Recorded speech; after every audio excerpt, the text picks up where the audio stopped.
I'm Mike Benoit, and this is the 8th in a series of videos on Frederick Bastiat's book, The Law.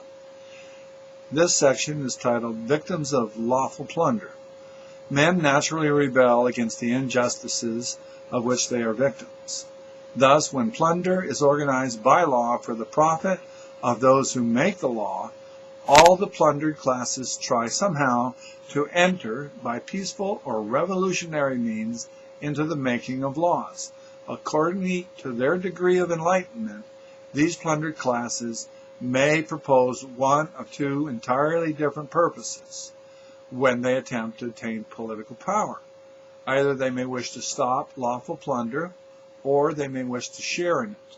Woe to the nation when this latter purpose prevails among the mass victims of lawful plunder, when they in turn seize the power to make laws. Until that happens, the few practice lawful plunder upon the many, and a common practice where the right to participate in the making of law is limited to a few persons, but then participating in the making of law becomes universal. And then men seek to balance their conflicting interests by universal plunder. Instead of rooting out the injustices found in society, they make these injustices general. As soon as the plundered classes gain political power, they establish a system of reprisals against other classes. They do not abolish legal plunder.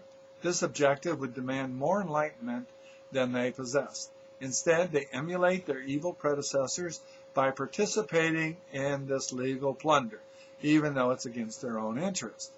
It is as if it were necessary, before a reign of justice appears, for everyone to suffer a cruel retribution, some for their evilness and some for their lack of understanding.